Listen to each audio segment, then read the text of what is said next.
with our bare knuckle fans watching live worldwide on the BKFC app. It's time to knuckle up!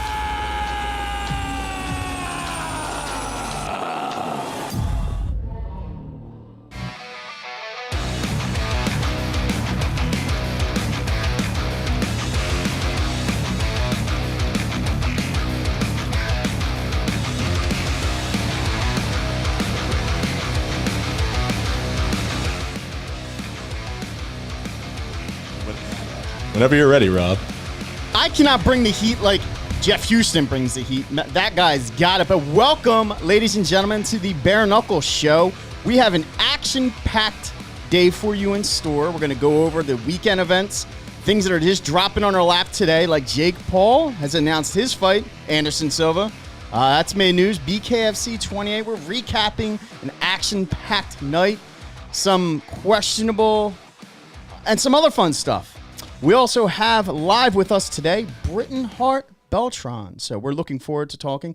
And my co-host today is not in, so I'm going to be doing this show all by myself.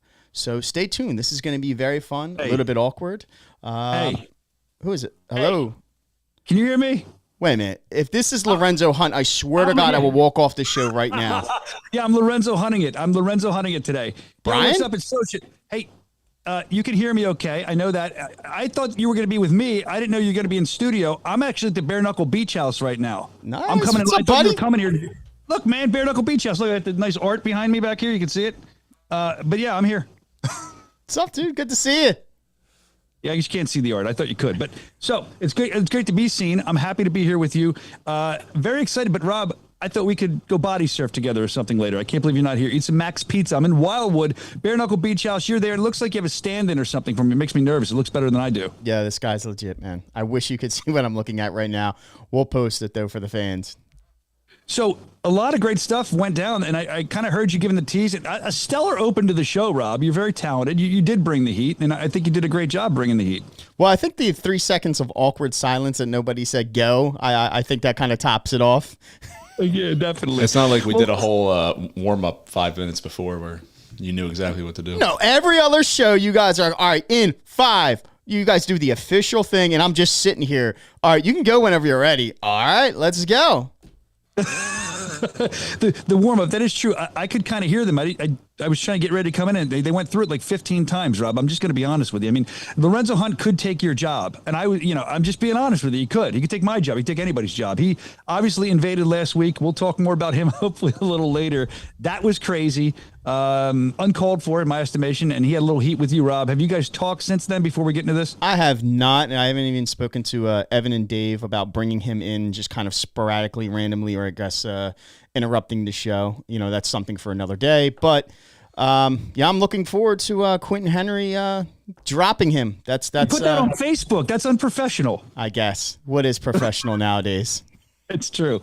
All right, so a lot to get into. BKFC 28 recap. As you heard Rob say earlier, Hart, 12:20ish. She'll be coming on. A lot to talk about with her upcoming fight for the women's inaugural strawweight title. Mm-hmm. That'll be awesome against Fanny Palumpi, who's, wow, she's going to be a little bit of a problem, we would think, and we'll talk about why later. Very talented woman, combat sports vet. Also, everything. I know that you were excited, Rob, because KSI, he beat 2 people one night. I know you love KSI. He was recently at our London event. Wonderful guy. Spoke with him. He was ready for his fight. Loves bare knuckle, too. We'll talk about that. Gentlemen, I have to interject here. Oh, what? Seems to be a delay, so we're going to fix it. I don't know what that entails, Dave. Reset. We're going to do a reset. So We're going to reset it, man. That's what we need to do to the U.S. economy is unplug it, plug it back in. we got like 10 computers running in here. Social being on Zoom is screwing up the whole operation. Have some fun, man. You're on vacation, dude. It's your world. I have vodka. Nice, man. Not really, dude. Too early for that for me.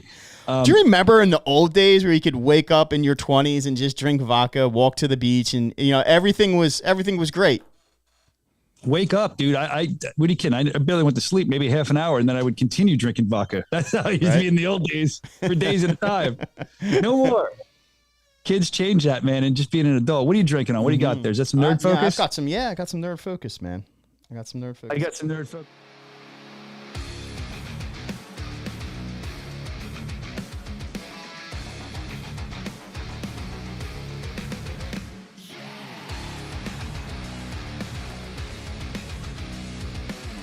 Conversation, and he shows you all the landmarks. He tells you all the, like, he knows everything. He's friends with Stallone now. Stallone endorsed the tour. I mean, if you guys ever have free time, we should just go on it. It's absolutely incredible. I was yelling, "Yo, Father Carmine, busting down here." I took Alex to his other side, Alex's uncle's house, and we were just kind of talking about that. I don't know how Kensington got brought up, but he's doing some work, and he's an electrician. He's doing some work in the area. And he's Kensington is an absolute, disaster of just riddled with drugs and needles and. Dude, that's being kind. Yeah, it's bad. And I actually went. They're getting rid of it. Breaks my heart, but they're getting rid of Mighty Mix Gym down there. Are they? Yeah, it's a shame. And then I think the pet store is right across from there, and I don't know if that's still operating. It was, but I know they're getting rid of Mighty Mix Gym, which bummed me. That's not fun, man. Yeah, why do they want to develop Kensington and make it nicer? What are they out of their minds? Wait, where did he run from then? Hold on. Did he supposedly run from the cheesesteak place? The South Philly. We're coming back. We're back now. Try running from a junkie in Kensington. Everyone. Someone tried to steal his wallet. Is anybody listening to me? Yeah, we're back apparently, Brian. But me and Brian are having an awesome convo. Everybody in Kensington hates me now. Yeah. Big shout out. Big shout out. Shout out to Kensington. We love you, but you know how it is, man. Yeah, if Rocky was running in Kensington, he was running from someone trying to steal his wallet. That's how he got so goddamn fast. That's right. That's right. I'd run out of there. I guess we're back now. And I know coming up at 12:20, we have Bret and Hart coming on. That'll be cool. We were talking about KSI beating 2 people in one night. KSI was recently at our London event, and he was sitting front row. I had a chance to chat with him. Big bare knuckle fighting championship fan. He was there to see MVP, but it didn't work out for MVP. It worked out for Mike Perry. But KSI still said to me afterwards, "Wow." He's like, "You guys have something here. This is amazing." Big fan. So congrats to him on his 2 wins. We can talk about that a little later. Plus a wish list, Rob, a wish list to join BKFC. What fighters would like to see join BKFC? I know you have your fighters. I have my fighters, and I'm almost going to guarantee you that my fighters are way different than your fighters because we're going to look at different people. Yeah. So that'll be good. We'll talk about that later. And then we'll talk about a WWE guy. Gets his name back. They took his name away and they gave it to him back. And this is a tie into mixed martial arts and combat sports. So we'll talk about that as well. I got to think about that one. He's going to be awesome. And I believe our matchmaker might be friends with this guy too. I feel like he's told me that before. The great Nate Shook, I'm referring to Nate the Great. Nate the Great. Yes, Nate the Great. So I know we have Britain coming up in a couple minutes, but I don't want to, I feel like we got thrown way off track last week with Dave showing up and Lorenzo showing up, and we didn't get to talk about everything. So I want to give everybody their proper adulation. They're due today. BKFC 28, huge event in Albuquerque. Debut there. Albuquerque, man, you showed up. Thank you. Probably the loudest crowd that we've ever had, but I was not in Montana last time, so I have to ask Evan about that or somebody that was there. Do you think Albuquerque was louder than Montana? Different buildings, Evan, but where are you on that? Montana had it was like a bleacher setup, so they were all stomping their feet. So we have to but I think Albuquerque was a bigger venue, so there was more people. So, what about my Alabama fans, man? Going to that show, they came out. Yeah, that was a while ago. Yeah, but I'm telling you, man, Albuquerque was deafening, and we thank you for the love that you give the fighters, you give us. I mean, we're excited to come there. These fans are ready. They're coming in their pre-bought bare knuckle fighting championship merchandise. They're lined up outside. They're going nuts. They're cheering on their favorites. They're booing the people they don't like. They couldn't get enough. And much like Montana, they were there from the prelims. Yep. They pretty much showed up early. Leonard Garcia was there. He's like, "This is a fight town." So I'm like, "Yeah, it is, Leonard. I wish we could have come here sooner." It was awesome. It was so thank cool. you for that. It was cool Great seeing card. everybody wearing BK, like walking around the venue and seeing people wear BKFC shirts and stuff. Like, it's crazy just to see like how far the brand's come in such a short time, you know? And the cool part, Ev, is that you can kind of see that they didn't just buy them that night. You can see they're a little worn. They've had them for a while. They've been waiting for us to come. So I think that's awesome. And, people were buying up all the merch. It was cool. And I think they got what they wanted. I think they got a fun card. Johndson, an absolute legend in Albuquerque. We'd heard that. He'd never been knocked out in New Mexico. I'd heard that. But this guy, forget about it. I mean, Rob, Johndson, the backflip, the fighting, everything. He's a ready to be made star in BKFC. Before he came here, he was, but now forget about it. The Dotson brothers, man, they owned the show. They took over the show. His older brother got the knockout. younger brother, dude. I mean, wow. I mean, they said that they were gonna bring the heat, and they brought it, man. Phenomenal job. Looking forward to watching both of those gentlemen fight again. Yeah, Johndson performance of the night, knockout of the night goes to his brother. And, the thing is, I'd been talking to John prior to the fight, and he mentioned to me that not only did he really want to be in bare knuckle fighting championship to show his explosive power that he still has, which he did, but he had a bet with his brother, like a fun bet. I don't know how much they bet or what they bet, but who could knock their opponent out the quickest, to which Eric won. So there you go. And they're fun together. I saw them doing local newscast together. It was covering us. And then you saw, of course, Eric jumping John's arms at the end during the broadcast. I mean, they're just brothers that love to fight, and they're great guys. They just want to have a good time while doing it. And I think that they can both go far here in bare knuckle fighting championship. I'm excited about that. I agree. What are your thoughts about him hopping up? Because again, I love the drama. He brought it up. He called out Bedford. Bedford's 10 pounds heavier than him. What are your thoughts on him hopping up 10 pounds and getting a shot at Brutal? Johnny Bedford. I like the drama much like you do, Robin. I have no problem with that. A fighter can call somebody out. And you know what, Johnny Bedford, they have that past from the Ultimate Fighter. And I'd asked him during interviews, Johndson, I think I asked him on our show if they contact each other, they talked, and I guess they're not the best of friends anymore. I think the smartest thing Johndson could have done after that fight to make an impact in BKFC was call out Johnny Bedford, because the hardcore fans know their past. On the Ultimate Fighter, they know what happened, and that intrigues them, I would think. And if they don't know it, we'll educate them on that, where they can read about it, and it'll make that fight a little more intriguing. But I would like to see it. I don't care. Let him go up 10 pounds. If that's what he wants, man, do it. What do you think about it? Dude, I want to see that fight. That whole, after his performance, wow. Yes, I'm a fan. I was a little, listen, I'm not gonna lie. I was a little on the fence. I'm like, listen, this guy's kind of known more for his wrestling background. After talking to him on the show, he said he really didn't change his regimen. He was still doing mixed martial arts and grappling. And I'm like, okay. Now, what are we going to see? Wow. I'm blown away. I'm a fan. Yeah, I am too. And I was a little nervous when he said that as well. And by the way, just an aside, I was talking to him before he weighed in, just kind of BS and getting to know him. And he had mentioned to me, he'd known my pro wrestling background. He used to do pro wrestling in that area. I didn't know that. And, really? Yeah. He worked for, I forget the name of the Fed, but his gimmick name, his wrestling name was Tattoo. Isn't that perfect? He said the ring was really high, and they used to make him like fly around because he's a smaller guy. And I'm like, that sucks because it's a bigger bump because the ring's so high. He's got to take a bump, fall on the So I thought that was interesting. And Joe Elmore as well. Used to play pro wrestling. He told me as we were talking about this. His name was the Silver Dollar, and his finisher was the coin toss when he was with his friends. When he's little, he told me. All these people tell me pro wrestling stories. I love it. That's great, man. So let's get back. I'm getting off here. BKFC 28 recap. They were great. I want to shout out the Brad Kelly fight too. Brad Kelly, and it was Isaac, right? Isaac Flag, yep. Flag. What a fight. What a fight for Isaac. Isaac has nothing to be ashamed of. The guy's a vet, and what a fight. And Brad Kelly told me, I'd seen him earlier in the day. He's like, you guys got to have me on the show, which we will at some time, Brad. But I want to give you your spotlight now because it was a great fight. You told me what was going to happen. It happened, and I'm interested in watching you climb the ranks of Bare Knuckle Fighting Championship. I think the fans are as well. We've seen you a couple times, and more than a couple times, and I enjoy what you do, and I believe Rob does as well. And I think that you're going to have an upward trajectory. It looks like you're in Bare Knuckle Fighting Championship. So I'm curious to see what he does next. Absolutely. I mean, what a phenomenal fight. You have to take your hat off to Isaac, though. In the third round, I believe it was Brad Kelly's corner saying, put him away. It's time to put this guy away. And he went in for the kill. And still, he kept coming forward. Isaac Valley Flag, of course, it's your hometown. You don't want to go down on a knee. You don't want to go out that way. I mean, he made it through 5 rounds. Brad Kelly, took the victory concisively. Great fight, though. Can't take anything away from Isaac Valley Flag. Excellent bout.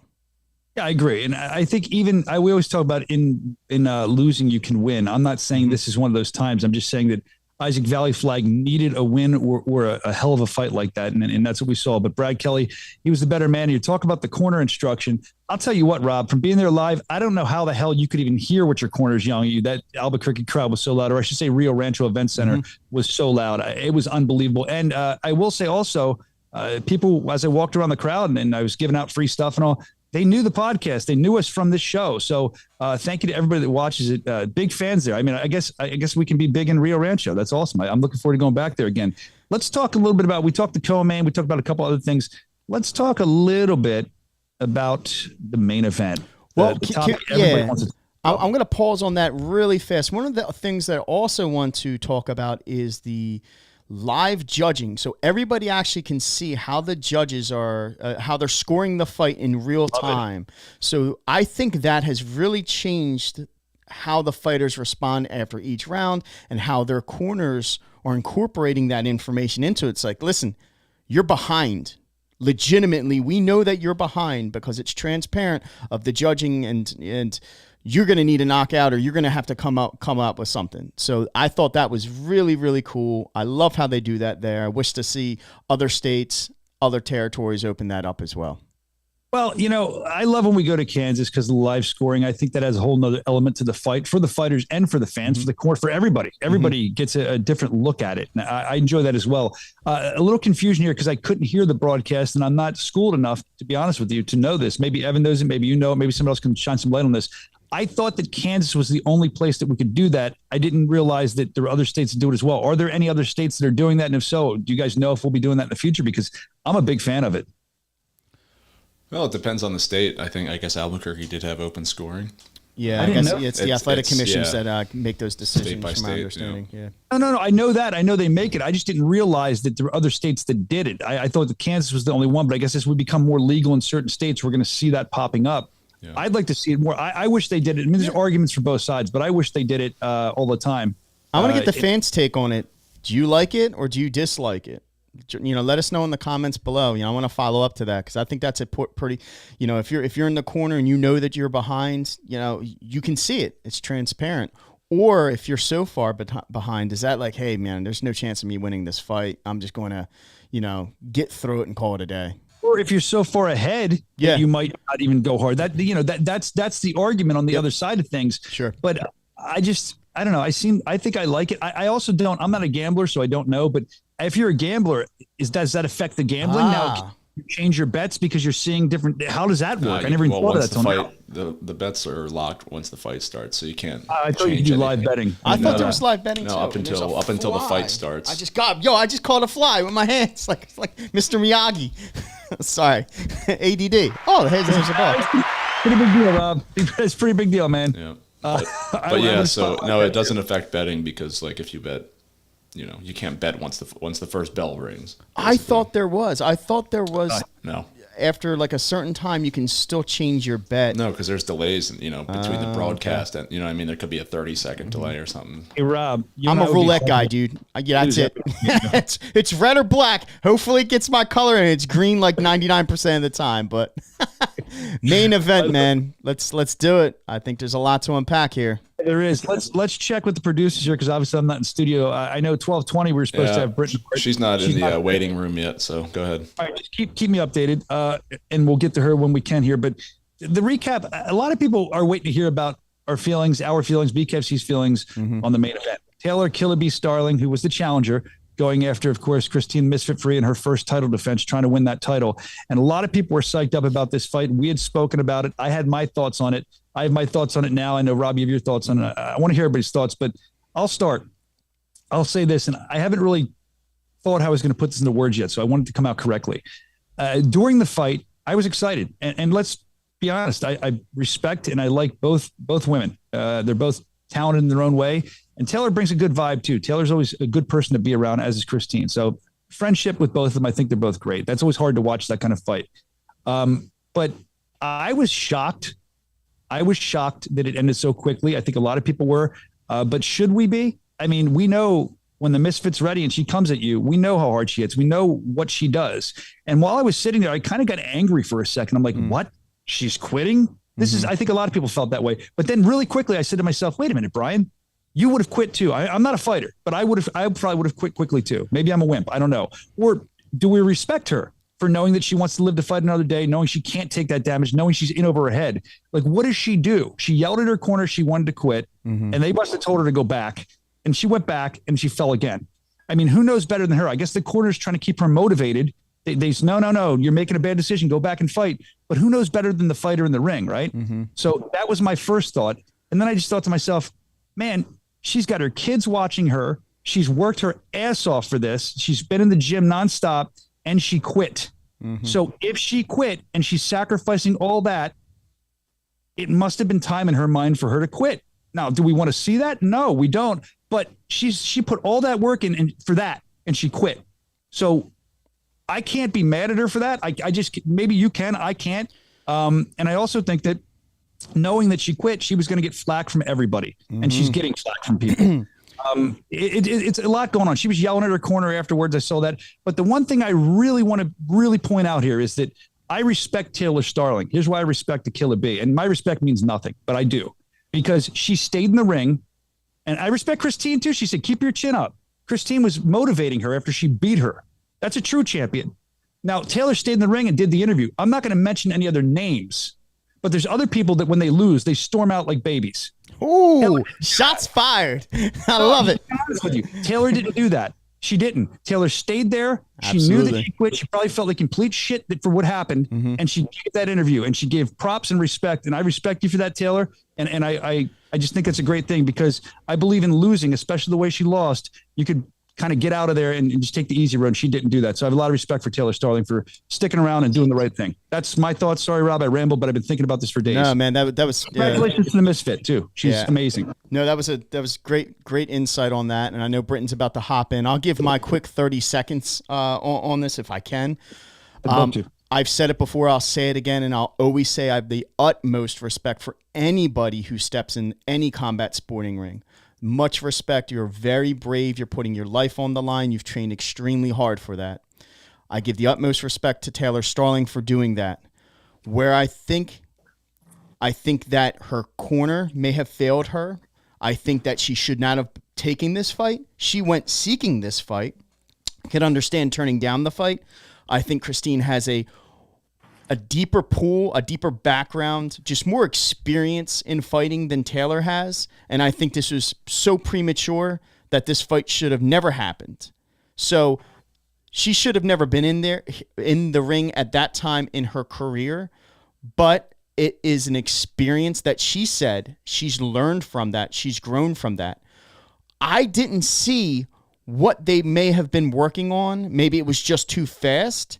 Why would you go in with not like a sharpshooter dodging, clinching, striking, and then running away with someone that's obviously more powerful? She can hit harder than probably anyone you've ever faced in your life. I think that they went in with a very bad game plan, and again, too premature. Now, she's stuck in there, though, after the fight. She did the interview. She articulated, how she was feeling. And again, the utmost respect to her for taking the fight. But quitting, you should have never been in a position to quit, because I think you just bit off too much more than you could chew with this fighter. And I'd love to get Britton Hart's take on without that. further ado. She here? We have She's Britton. in. Hey, Britton, how are you? Guys. How's it going? Oh, good. I just got done. I had sparring today, so definitely got done with some rounds in the gym with legend Maureen Shea. So super happy. Been working hard.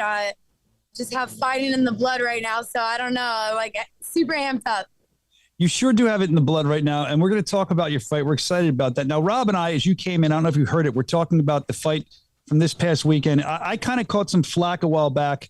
I was half jokingly, but from Taylor, when I had made the comment, Rob, if you remember, we were talking about it, about maybe her camp had her bite off more than she could chew. Mm-hmm. And we seem to think that at this point in her career, maybe not later in her career, but at this point in her career, she maybe just wasn't ready. She had an off night. We don't know what it was, but were you watching the fight? Because I know that you said on an interview, I heard you say that you were expecting like a bloody fight. I don't think it went the way anybody expected it. Where were you at on that fight?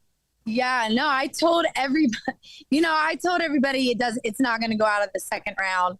And I feel like I was definitely pretty vocal about that. But, it's one of those things you got to be careful what you say, because I've learned, people just don't really want the truth as much as they claim and think they do. And, calling a spade, it is what it is. And I try to put it out there, but, we do need to work on putting a positive spin on things. But, I can only put a positive spin on that so much. Like, look, check this out. Facts are facts. You hear a lot of people throwing Bare Knuckle under the bus, saying that she wasn't ready, was bad matchmaking. Here are the black and white facts. This girl went in the ring, said, none of these bitches better get in my way.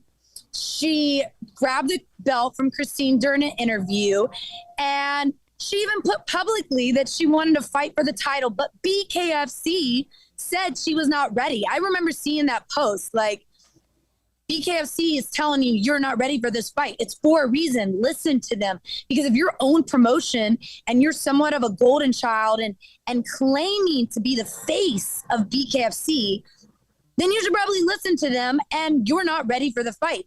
But she turned down a couple fights, and people don't see that. People don't see behind the scenes. She turned down a couple fights saying, I'm only going to fight for the title. So she got exactly what she asked for. As far as not being ready for, I mean, those are some of the issues that we get in fighting and the politics is building these fighters, you know, and building them with you know, the terms like soup cans or whatever. You know, we don't want to say that because, again, I'm not trying to get too negative. Like, let's be positive. We are all warriors. If we step in the ring, we should get mad respect.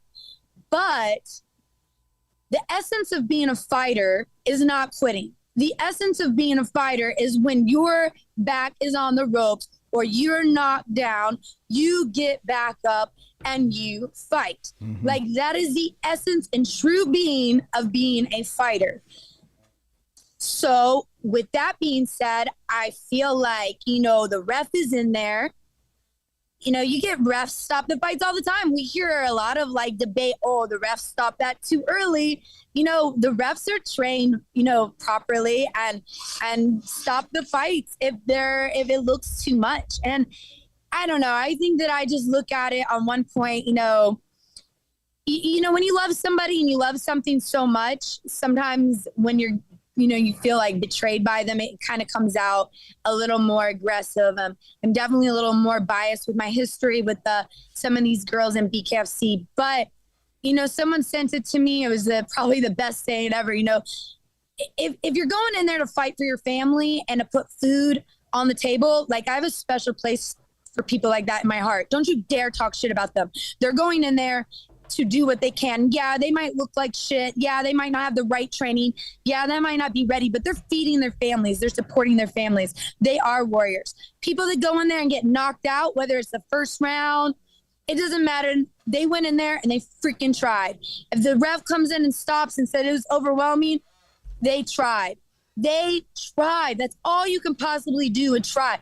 Getting down, I don't care. Like, you know, you just can't go to work and say, oh my God, this day is too hard for me. I can't. You know, you're my boss. I can't. I need to go home and I need to sleep for 2 days, and then I'll come back and get my project that's due. I'll do inventory when I come back. But right now it's too much for me. Like, these are real life lessons that I just wish that people would see and look like, you know, coming from like working class and like looking at like blue collar people, like, they don't get the chance to quit. Like, they don't even get that opportunity. They have to go out there and fight and couldn't give up even if they wanted to. And, you know, that's just really what I'm looking at when I'm watching these fights. It's what I'm looking at when I'm seeing BKFC.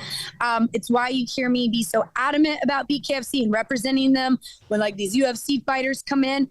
Cause I'm like, I still want to be like true to the roots and what I believe in, and what I believe in the sport was created for. It wasn't the YouTubers and the influencers and, you know, the name and the fans you have. Like, it's the grit, it's the grind, it's the not quitting, it's the different, it's the dirty. You know, I faced Christine Ferreira, and did you see my face at the end of the fight?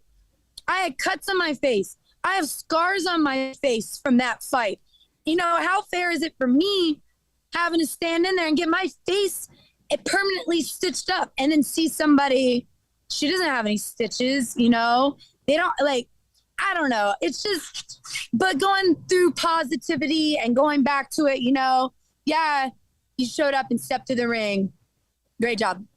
Well, Britton, everything you're saying, again, I like to hear from a professional fighter, because the way I'm looking at it is I've never been in a professional fight. Rob never has. So thank you for that. What's the word? Introspective, I guess it would be. I think that's the word. I'm tired. I'm at the beach. I don't know. So that was great. No, it is a different perspective. And I know a lot of people don't agree with it. And, you know, I get it. But you got to understand and put yourself in other people's shoes. Like, really, what are we trying to like really set as a role model, as an example. And, like I said, we don't want to be too tough on people. And I don't really want to be too tough on her. I'm really just trying to be that person that keeps it real regardless. And, there's so limited of that. And that's really all it is. But yeah, I'm sure she'll bounce, maybe, she'll bounce back and get another thing. Like, that's, if anything, hopefully this gives her the motivation to go prove herself and have that second chance and show everybody, hey, I'm not a quitter. I'm going to go in and do this, but I'm going to fix, I'm going to fix the mistakes I made. So it's basically, you fully scrape your knee. That's never going to happen. I'm not going to let that happen again. And you did. I mean, you had not same thing, way different, but you didn't let it happen again. This is my transition to talk about Beck Rawlings, that fight you had with her. Oof. You got your redemption. We haven't really talked to you much about that. I think that fight deserved a little more spotlight than we were able to give you at the time, but I want to give it to you now because you got your redemption in that fight. Speak on that fight with Beck Rawlings a little bit. What did it mean to you to get that win? How did you feel when you were in there? Long time coming. It is. And I just actually said that in an interview with John Morgan. It was, it's kind of tragic that it didn't get hyped up, but I was in a really, really shitty, Are you there? Wow, let that go by. But an airplane. I know it was loud, so sorry, I'm outside. But I was in a really shitty life experience, to be honest with you. I was really excited for the fight. And then I had the whole personal and medical situation with me and my husband, Joey. And, going through a lot, like really just way more than you can understand. But it kind of goes full circle to you're a fighter, and I don't get a chance to say, feel sorry for me. Sorry, I can't fight because I'm going through all these mental, emotional bullshit. I'm remembering what I said. And what I said was, I beat Beck the first time I fought her. I did. And, it was a split decision, and I feel like I got robbed. And I'll beat her any day. And I said that, right? So I had to own that. So when they offered me the fight, even in the worst situation, even when I wasn't ready, even when I'm like fatigued and have pregnancy hormones still, like I was still testing positive basically 2 weeks until that fight. So if you can imagine what pregnancy hormones do to you, you're fatigued, you're nauseous, morning sickness. I was carrying extra weight that I'm not used to, dealing with all that. There were so many times I felt like, damn, like, am I really going to be able to do this? But I remember thinking, I beat her back when, and I said I could beat her anytime. Just give me that rematch.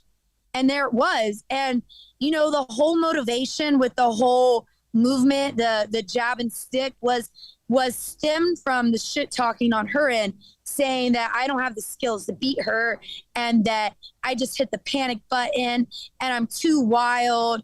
I leave all these openings, I'm spastic. I hear all this. And so when I go in there, my resume speaks for myself. I don't have to prove anyone that I can sit in the pocket and bang because I have, but what I needed to prove was that you're not going to hit me, that I do have the skills to beat you, specifically Beck Rawlings, and that I don't have a panic button, and then I'm super composed fighter.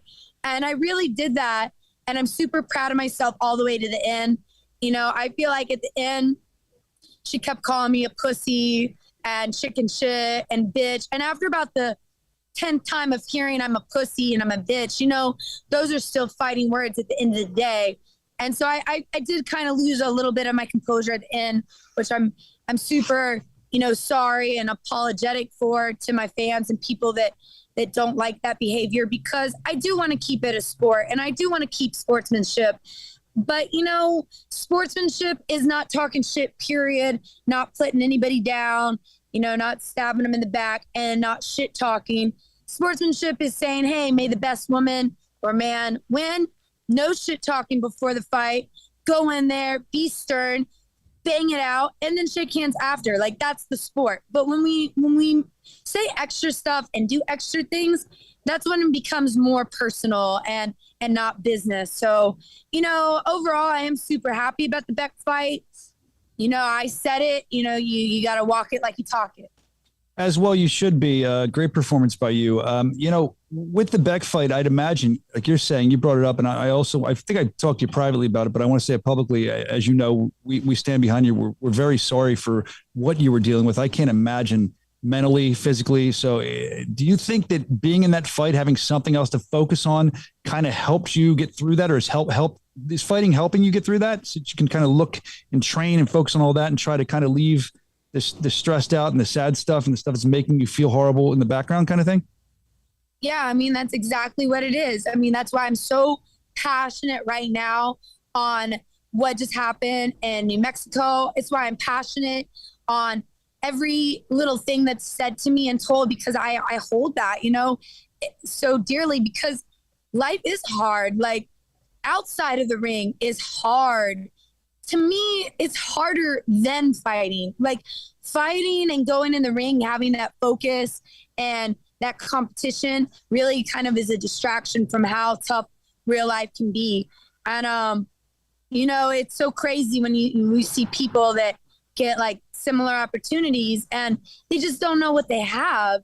And the people clawing at that attention and that chance to shine. And then going back, like looking at my life and looking like what I have to deal with, like, man, like, giving up is just not an option for some people. It just really isn't. And for me, if, I can't even say that I wanted to, because it's like, I don't know what that feels like, because it's hard. And I have to sit there and be upset every day. Like, fuck, I don't want to do this, but I have no choice. Like, what me and Joey went through was hard. Yeah. But we had no choice. And if I didn't take that Beck fight, guess what? I would have been sitting at home crying, looking how life sucks, looking at what now, looking at when is this going to be over, all day, every day, and fighting was like, having that camp was rough, but it was like, hey, I got to run 3 miles a day. Oh my God, I got to hit the bag. Oh, I got to spar. God, why do I feel like shit? It's not because I emotionally just lost my baby. It's because I'm emotionally exhausted and stressed out over fighting this girl who's been talking shit about me for 4 years. Like, it's such a distraction. And, I'm so thankful for it as far as that piece goes, because I'm glad this is what makes me. I'm glad that with it, as a fan, that we could see that fight. And I'm glad that it was a distraction for you. I'm sure it was helpful. And you mentioned, all this trash was being talked, the emotions involved. And towards the end of that fight, before we talk about your fight coming up, we saw you guys still jaw-jacking in the ring, still going at it. I'd imagine you guys have it made up. Typically, we find when this stuff happens after the fight, people embrace. Didn't happen with you two. Are you guys on the same page yet, or is it still kind of like, we're done? Yeah, we're not on the same page, and it's okay. I don't even really care anymore. There's so many bigger fish to fry right now, but I'm not going to lie. A lot of things in my life happening right now, and kind of what I said with the last Beck fight is like, I'm just mentally frazzled right now. I've been fighting back to back, and really, it's the stuff behind the scenes that you guys aren't seeing. It's the thousands of messages every day on you suck, you run, you're a track star, you got that, all this negativity. Like, I hear it every day, 10 times a day. I get people pretending to be Beck, pretending to be Taylor, pretending to be Christine, send me messages.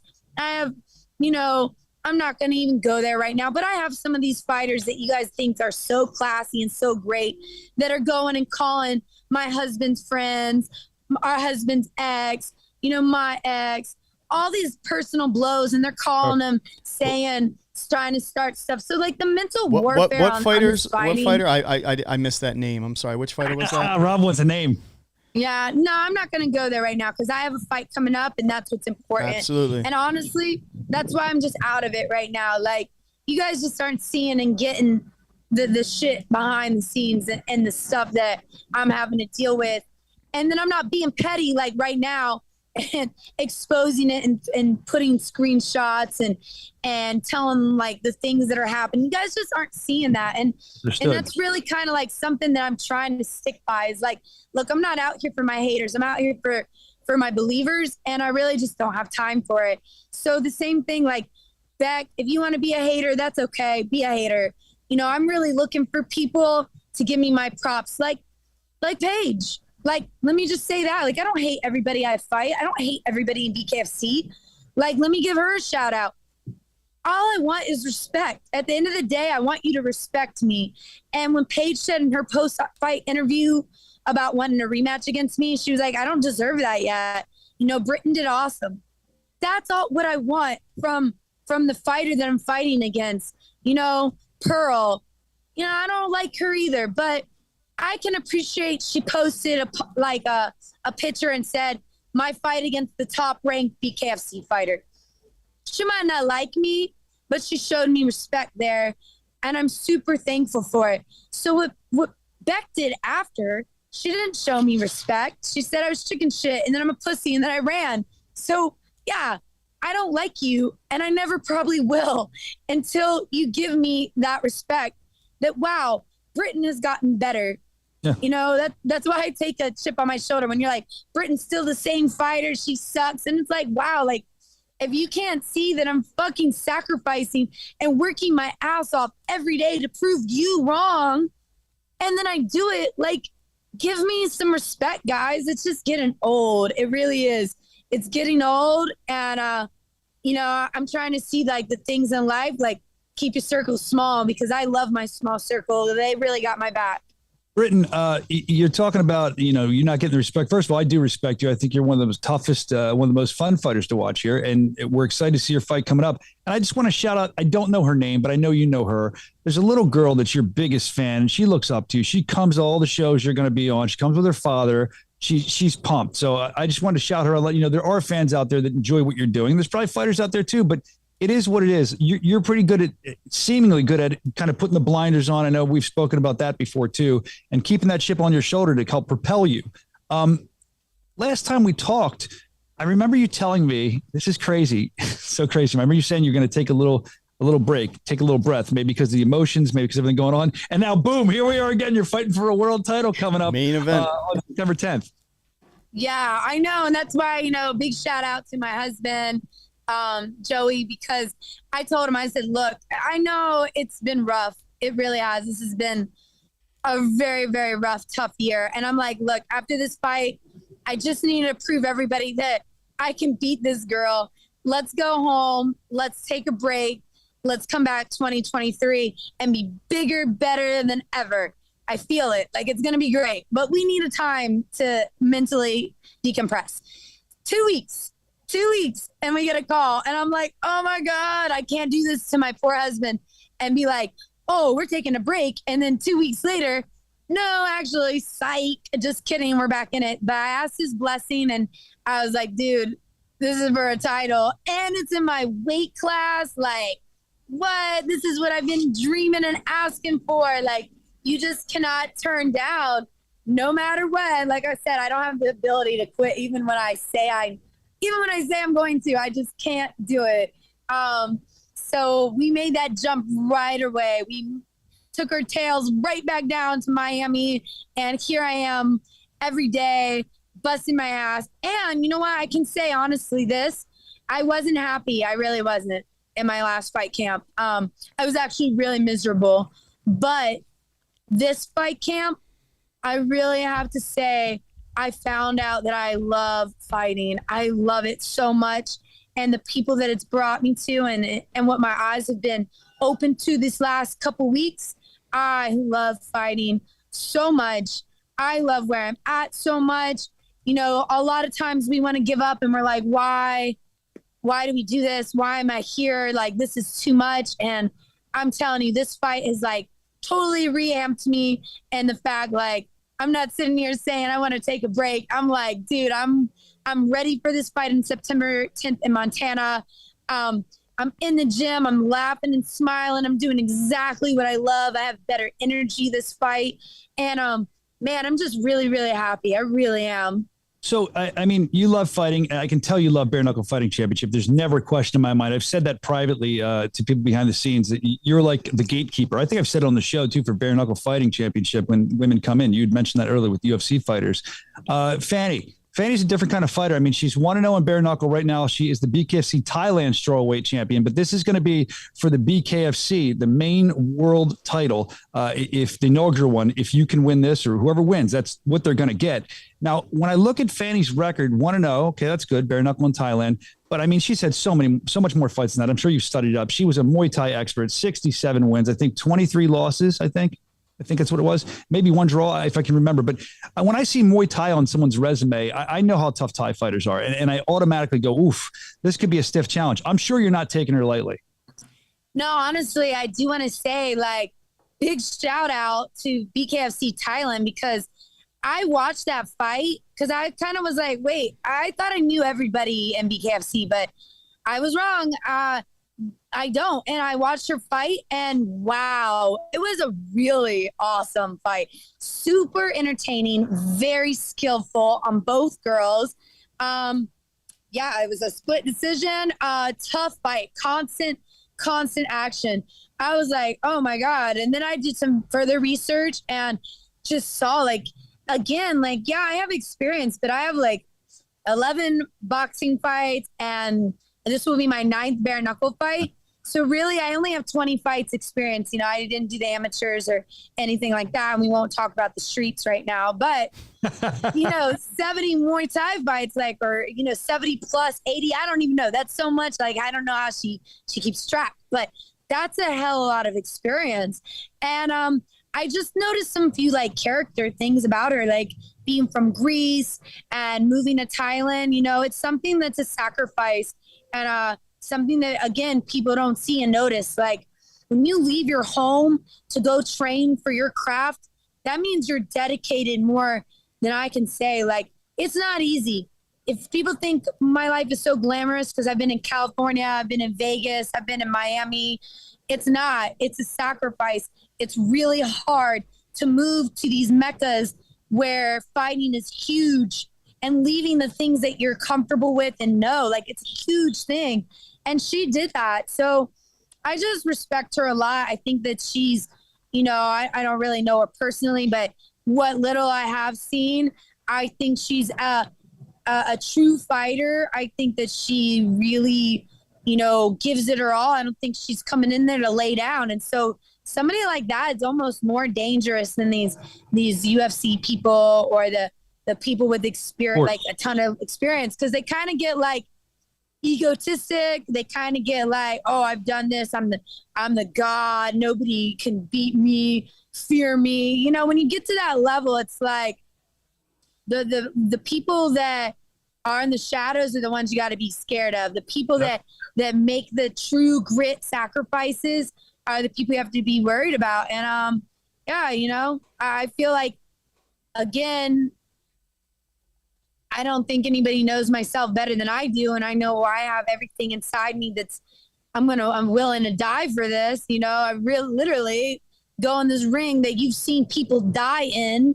Britain, I have to jump in here because you're saying that no, you don't know, yourself. No one knows you better than yourself. That's true. But last fight camp, something I saw or I heard that happened for you, I think it was the first time you did it. You had a guy who I always refer to as the customato of Bare Knuckle Fighting Championship. Every time he gets with a fighter, he works with a fighter. I feel like they vibe well, and he just speaks to them and helps. You had Ryan Perez in your camp. This guy's amazing. He helped you come up with a game plan. He's very smart. Are you bringing him to this fight? Have you brought him this fight too to help you formulate a game plan, or where are you at with Ryan? Yeah, hell yeah. I mean, really, that's why. Like, Ryan is awesome. I remember meeting him the first time and being like, this is somebody I really want to check out and work. And our paths were so crazy and busy, but he stayed there because I feel like he really saw what was inside me. And after seeing that he really believed in me is when I was like, you know what, let's give it a go. And he nailed that game plan with Beck, which really I give him all the credit for, because that damn sure wasn't my game plan. He's a mad scientist. The guy, he figures it out like that. It's pretty amazing to watch. Yeah. And the fact that I'm able to listen, that's another thing. Being a good fighter is being able to listen to your corner, listen to your coach, and be like that whole video game controller concept. Well, he's the master cheat code at that, the whole little video game. And I just go in there and I'm perfect at just going in and throwing shit. So we're a good team, definitely out here working with him for this title fight. So really having all the trust and confidence that I have to bring this home. Like, damn it, I have to bring this home. So I have everything to believe. We're excited to see what's going to happen. I believe his name on Instagram might be something like BK Cheat Code. It's funny you said that because he has the cheat code. And I think bringing him to your camp is only going to help you more and more. And we're excited to see what's happening. Rob, I always do this. I'm so sorry. Rob, the co-host here. I get so excited to talk to these fighters and have a million questions that keep bouncing off my head. Rob, I totally just kept talking. I'm sorry, Rob. Do you have anything? No, I think Britton, I will give you your utmost respect and deserving respect, especially what you've gone through. I think a lot of fans, it's kept very quiet. It was a personal issue. Your training, how everything, and your previous fight, you came out with the win. And initially when I watched that fight, I'm like, wow, Beck lost the fight. I want to retract that. You won the fight and you won it with an excellent game plan. And even so, with the amount of pressure and the things that were behind you and what you were going through, you could have at any point in time said, you know what, give me this fight a year from now or 2 years from now. Let me clear my head. Let me get to a better spot physically. But you didn't. You championed on, and you deserve the respect, the win, and I give you that respect. Now going into this fight, I believe you should already respect yourself for your previous performance. You got the win. Now, what is your game plan going into this fight, though? I'm sure you've watched some footage on your opponent. She is very accurate. She kind of has a similar style to yours where she fights on the outside. She's very quick with the jab. What is the game plan, or have you seen anything, you and your coaches, that you look to exploit in this bout? Yeah, first I want to say a huge thank you for the respect piece. I mean, it really means everything to me. So I really, really appreciate that. The whole game plan piece is like, everybody has a game plan until they get punched in the face. So as you can see from past events, but my game plan for that is, I face everybody. I face southpaws. I face taller people, bigger people, people that are slick, people that are brawlers. So I feel at least happy within myself that I face everything and I'll have an answer for what she puts out. But with that being said, I do feel like I want to make this fight more exciting. I feel like I do take the fans into consideration, and big shout out to them because, the fans are the MVP, because without them, I don't have to prove anything to myself. I already know how tough I am, and the fans are the ones that are watching. The fans are buying tickets, watching us blow shit up in Montana in less than 2 weeks. So I really want to give a great fight to them, but I also really want to be true and smart to myself. So it looks like we have the same reach. So it's going to be not something so obvious as stay on the outside. I think that the game plan is definitely going to be to put on an exciting and fireworks main event, and to be very adjustable and work on the criticisms that I still receive. And I think people will be hopefully happier with that adjustment in the game plan. And I'm sure they're going to be, very excited to watch you fight again. And just a heads up that I'm one of the moderators on the YouTube stream, and the things that I see are absolutely insane. So don't be too hard on yourself. There's 25,000 plus people live, and the amount of blocks that you see that never get through is absolutely crazy. So it can be extremely vile, but the positive is out there. You just might not hear it or see it enough. But, keep your head up. We're looking forward to that fight 100%.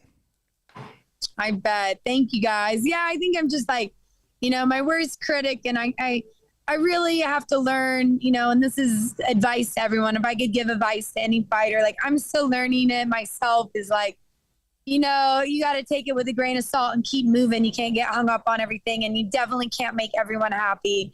And I really would like to, and guys, I'm really trying. So like, really kind of give me like a little pat on my back that I'm not being like, well, fuck you. If you don't like it, move on, you know? Like, I'm really trying to make you guys all happy. And it's a hard, almost impossible task, but I love when fighters, I'm going to cut you off real fast. I love when fighters organically and naturally react. So you're a very nice person, but when push comes to shove and you come out, you know, and you speak the truth and you call a spade, I think that grows more fans and people gravitate to, you know, real people. You know, you're just like them. So coming across as something other than that, I think is a little bit, you know, difficult. People weren't able to absorb that. But when they see you and hear you and watch you fight, I think that speaks volumes. And then, of course, the little blow-ups here and there, I like it. Right. The fight fans like it. I'm still I know I said I'm a feeling, I'm not a person, but you know, I'm a human somewhere deep down. And so, you know, anyways, yeah, I think, you know, once you set that record, you know, you can't. And that was my promise to everyone. No matter what, no matter how big I am, I'm never going to change. And whether people like it or not, I got to stick to that. That's a good thing that you can stick to that. And you're never going to be able to please everybody. I always say good, bad, and different. You're in the best place because everybody has an opinion about you. They can love you for a long time, then they can start not liking you. Then they can, you know, or either way, but everyone's always going to have an opinion for you. And as much as that might hurt sometimes as a human being, and I'm sure it does, if you can somehow put the blinders on, that's the best place to be. Everyone has an opinion on you. You're never going to get old. People never get tired of you business-wise. So we love you, man, and we're excited to watch you fight against Fanny Palumpi coming up. It's going to be a great fight, September 10th, Great Falls, Montana, BKFC 29, BKFC.com to grab that ad. Grab the app to watch it. This is for the women's inaugural strawweight title. You better get that sauna suit out, right? Do you own a sauna suit? Yeah, it's funny that you say that. Joey is like, you're crazy. You haven't worn a sauna suit once in your life. Like, put that bitch on. And I'm like, nah, I don't need it yet. Well, we wish you luck. We're excited to see you fight at the weight, see how it goes, the 115 weight, see how it goes for you. And again, I believe you're one of the gatekeepers of Bare Knuckle Fighting Championship. You've been here forever, and we're happy to have you. I speak on behalf of the Bare Knuckle Fighting Championship show. Very happy to have you, happy to talk to you, happy to interview you, and we're excited to see where your career is going to head next as you head into this fight September 10th with Fanny Palumpi. It's going to be a great fight. Thank you ahead of time for the great fight we're going to see. Thank you, guys. I mean, I'm telling you, I know they say don't take it personal, but this is my life. I live for this. I love this. I really, truly feel like it was made for me, so I'm really going to be there from day one to the end day. So you guys better get used to seeing me. Well, we're good with that. We appreciate it. And I'm sure other fans are as well. We'll talk to you really soon. Have a great fight. And that's BKFC.com. Grab the app. You can check out Britain fighting Fanny Palumpi. That's going to be awesome. Thanks, Britain. Thanks, guys. You're the best. So, Rob, from that interview, I mean, if anybody was not a fan of Britain Hart, I feel like the way she kind of bared her soul to us and gave us her heart, I feel like, as corny as that sounds, maybe understand her a little bit more now. And I liked hearing about the Beck fight. And I want to hear about the Fanny fight. I liked unpacking stuff about her life that we don't normally get to hear. I think that was pretty a good thing to do today. So she got to stop using the term gatekeeper, though. She is. That's like a derogatory term in fighting. No, it's not. Is it it's bad in fighting? Or in life? Yeah. How's that? She's standing there and she's testing what I'm trying to say. Okay, thank you for telling me that because I didn't know that. So what I'm trying to say is... you meant it in a good way, but yeah, you got to say it differently. Thank you for telling me that because I really didn't know that. What I mean is everyone's tested by, she's testing everybody that comes in. You don't get in here easily. You have to go through Britain first. And I think that speaks volumes of her. So Britain, if that was derogatory or any fighter I've ever said I think she got the gist of what you were trying to say. Yeah, no. I don't think it was done deliberate by any stretch. I didn't even realize it was a bad term. I'm so sorry. Yeah, I mean, you brought up a great point, Brian. I mean, we watched the fight. She was on her bike the entire time, and that's all people saw. They saw those, 25, minutes before, during, after. The 25 minutes that we know the fighter at the main event, that's what we know of them, and that's all we have. The 10 minutes? Right. No, I said before the fight, during the fight, and then after the fight. Hence the 25 minutes. He tried catching me, man. Like, I don't know, it's 2-minute rounds or something. I don't know where you're getting the other 15 from. We just need Evan to edit our show. Gatekeeper, timing, differences. Thank you. The oversight. Is it 2-minute rounds or 22-minute rounds? The point I'm trying to make is Continue. the things that we don't know about each and every fighter, what goes on in their personal life, the trials and tribulations. No one, that's certainly a personal matter. I would strongly, encourage any fighter, take as much time off as you absolutely need. She could have taken, again, as much time as she needed, but she brought the fight to Beck. She won it convincingly in my mind. It wasn't a popular style of fight for the fans. The fans wanted a bloodbath, I would assume. She got the win. She said she was going to beat her. She pulled through. You have to take into consideration all of that because, as she said, she didn't go down on her shield. She didn't quit. She went through it like a champion, like a warrior, like a fighter does. And that's why she's in the ring. You and I are behind the mic. That's just something 99% of the population does not do, nor could they understand unless they were put in that position, and they're not. So, I have to give her the respect for that. And, I think fans need to sometimes open up their lens a little bit and look a little bit deeper as to what's going on. There's a lot of moving parts and things that they may or may not know behind the scenes.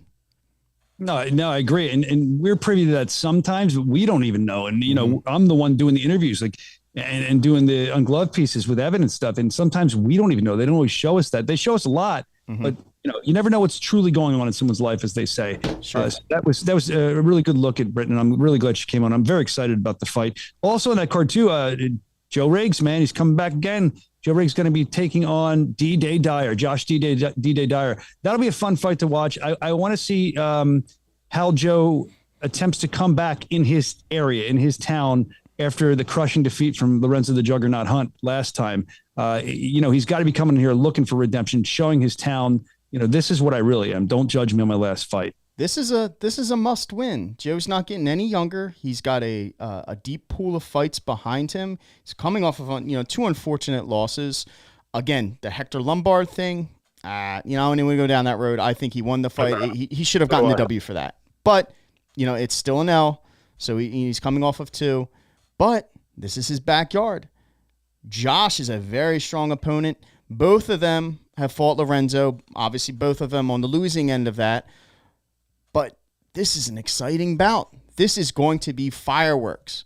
I think we're going to see a rejuvenated Josh, a rejuvenated Joe Riggs. Who's ready for? And there you go. What was that? I get soundboard. I didn't hear anything. Some loudmouth fool.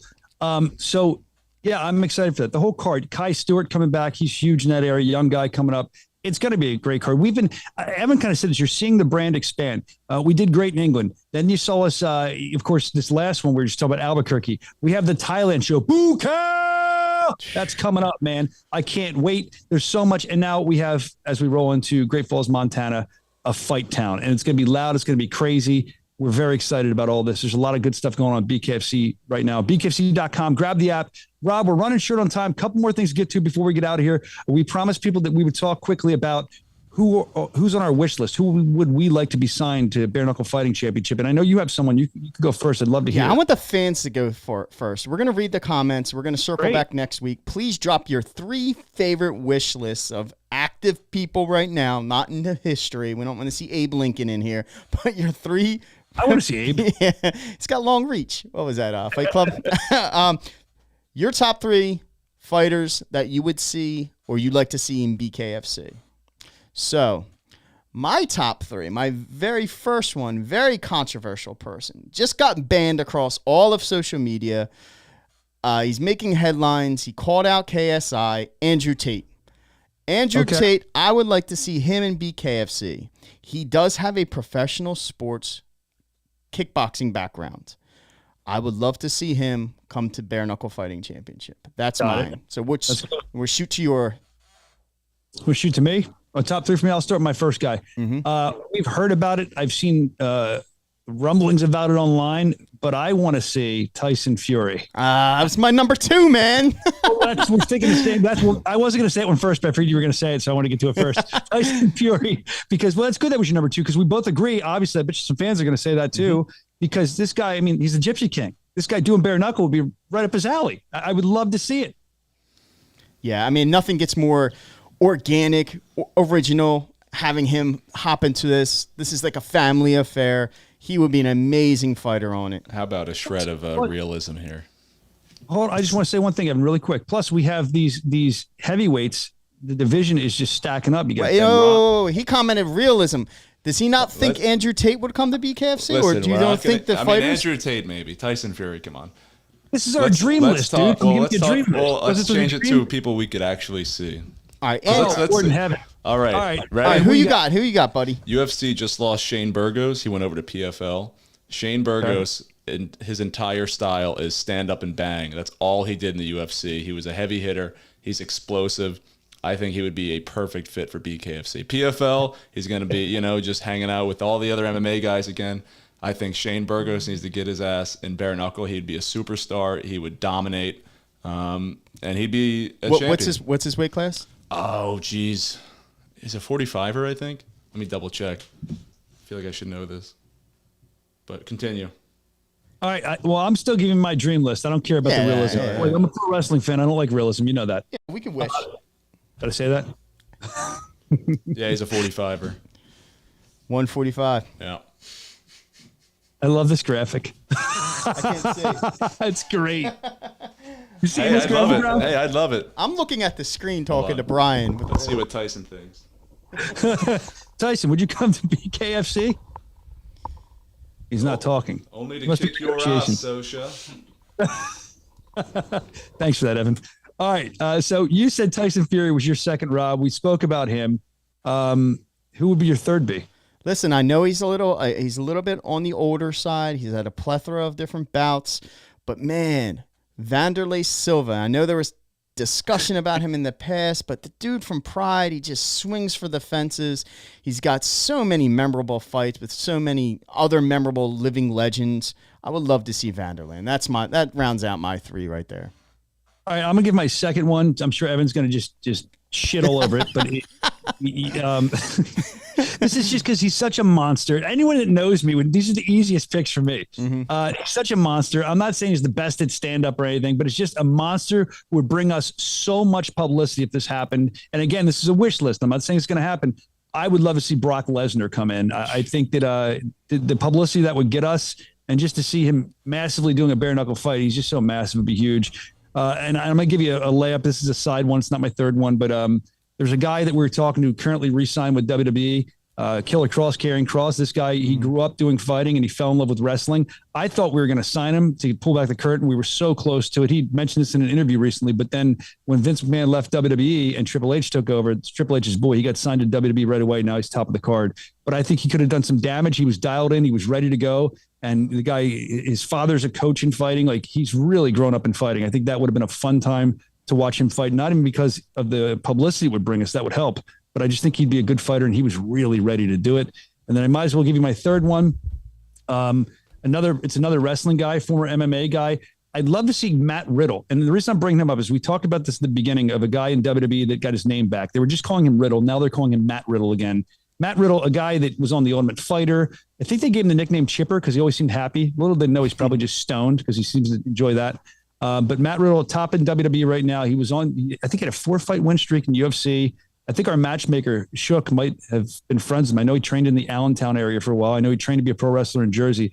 This guy, I mean, I just want to see him, how he would do. And I think, again, I'm all for it. I'm publicity. I think it would bring us eyeballs, as the people up top like to see. And I would like to see that. They're my thoughts. Evan, you can continue. I'm going to cut Evan off. You can expect the unexpected with Bare Knuckle Fighting Championship. 3 years ago, Paulie Malignaggi, wow. Yeah. Paige Van Zandt, MVP, Mike Perry. God knows who we're going to sign next or who's going to hop into BKFC. So what might seem as a fantasy wish list a year from now, 2 years from now, you could be seeing some of the biggest fighters in combat sports fighting in BKFC on a regular basis. So stay tuned. Let's prove Evan wrong. Chat, let's blow it up, man. I hope you do. That's the goal. Let's have some fun with this. I still want to see Abe Lincoln. Evan Zentar is my other one on my wish list. I want to see him get in there. Well, I mean, also on my wish list, I didn't include it, Anderson Silva, because it has been announced officially that he will be facing Jake Paul. Not official. No, it has been. It's on. It's online. Still in talks. I don't know. Well, someone's talking. Someone's reporting. There's about like 7 different publications this morning on Facebook have posted. But who cares? All I want to see is that might be cool, Rob. And I don't mean to cut you off, but I want to see Mike Perry. I want to see our bare knuckle guy, the warrior Mike Perry, who called him out. That's the only fight with Jake Paul I'm interested in seeing. I don't care about any other fight because that's going to do the most for our company. And I do think that Mike Perry would just beat the hell out of Jake Paul, and I'd be all for that. Yeah, I would actually, whether it's boxing or I'd love to see it in BKFC. Yeah, right. I don't think any kind of YouTuber ever steps in the ring in BKFC. I've seen it. I've seen BKFC tweet about it. They won't last. They won't last one round in our world. That's just the reality of the situation. They won't. Is this right? Reverse psychology? So some YouTuber will hit you up and ask to fight bare knuckle? No, they won't. I think the shock of it, unless they're like a professional street fighting YouTuber or influencer or whatever, they're not gonna step in the ring. I don't really want to see them step in the ring for the most part. I mean, again, it bring eyeballs to the sport, but I don't know. I'm kind of done with that stuff. I'm probably not even a fighting purist like a lot of people, but I'm kind of over that stuff now. We'll see what happens though. Yeah, maybe you can change my mind. It's cooling off for sure. Evan, do you have another person or no? Keep talking. I have to think. Evan wanted to get involved. Now you got to come up with your list ahead of time, man. I was playing my skateboarding game on my phone. All right, then forget about it. Skate or die. Evan's going to die. Let's move on. That's a dated reference. Evan probably doesn't even get that. He's too young. I'm sure Rob gets that. That was a great Nintendo NES classic, baby. Yeah, and by the way, who's a pro skateboarder? We were talking about this the other day. Was it Loco Soto? Yeah.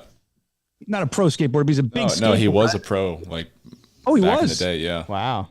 That's so cool, man. I had like the old school 1980s board. It was called the Executioner, and it had like grip tape on each side with the big rails on it. You remember you get them at like the store? Not even the good skateboards now.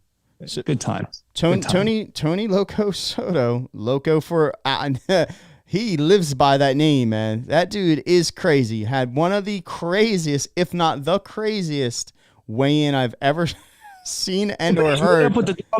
He's made up with the dog since he told me, and he also said that it was just psychological warfare, and he hopes the dog understands that. Most importantly, I believe he moves on to continue his undefeated record. And I want to say this because he was kind of ripping on me. I am a fan of watching Tony Soto. I've said it before. The guy, he makes me laugh. His pre-fight selling of the fight, he's very creative on Instagram and everywhere like that. So props to him. I mean, the dog thing, I don't know if he planned that, knew that was good, because sometimes you just say stuff and it comes out and it's so like unbelievable. But again, I know that was just psychological warfare, as he was saying on Instagram, I believe. So that was like a Mike Tyson slip right there. You're right. Mike Tyson was jealous of that. He got crazy. All right, Evan, time's up. What do you got? I'll give it one UFC fighter and one boxer. Give me Gaethje. Justin, okay. And then boxing wise, I don't know. Dave, you got any boxers you think would do well over here? David Feldman. That'd be great. Feldman. Yeah, we want Damon Feldman. Yes. CEO, the president. See that bare knuckle brawl. The illustrious of celebrity boxing. little cross plug for you there, Damon. You're welcome, bud. All right, so that I think seals it up today. Yep. We kind of talked about everything we thought we would, and get back to the family. Get back to the beach, man. I don't even know. I'm gonna have to go find them now. I don't. It's gonna be, and I have one ear. So those who don't know, they always make fun of me. I can't hear out of this ear. And it makes me like if you have one eye, your depth perception's off. So I can't hear where people are calling me from. So if I go to a crowded beach and meet up with my family, like, Brian, over here. I act like I don't hear them. I look around like an idiot because I can't tell where it's coming from. You obviously don't hear the rollout music playing. No, I don't. I really don't. Okay. All right, yeah, good. I really don't. Hey, thank you so much to Albuquerque. Thank you to England before that. We can't wait for BKFC Thailand with Boo Cal. That's going to be amazing. BKFC.com. Grab the app. And then we roll into Great Falls September 10th with a title fight, the inaugural women's strawweight. We can't wait. BKFC.com. I'm out of here. I can't hear the music. Rob's getting up and doing something. What's he doing? Did Rob leave? Is that me? Is that me? Oh, he looks better than me. That works. The ratings probably will go. Welcome to the new BKFC app. Watch every live Bare Knuckle Fighting Championship pay-per-view event for only $4.99 per month. Enjoy our all-new library of content, including unlimited access to the full library of BKFC pay-per-views, behind-the-scenes access, exclusive BKFC original series, and additional live bare knuckle fights from around the globe. You can access it anywhere you want, anytime you want, instantly on most streaming devices. It's all available right now on the new BKFC app, all here for only $4.99 a month. Knuckle up with the new BKFC app, still only $4.99 a month. The world's most exciting combat sport, Bare Knuckle Fighting Championship presents BKFC 29, live on Saturday night, September 10th. In the main event, the inaugural women's strawweight world title is up for grabs as BKFC vet Britain Hart fights BKFC Thailand champion Fanny Palumpi. In the co-main event, combat sports legend Joe Diesel Riggs clashes with rising star Josh D-Day Dyer. Watch it live on the BKFC app. Download it at bkfc.com.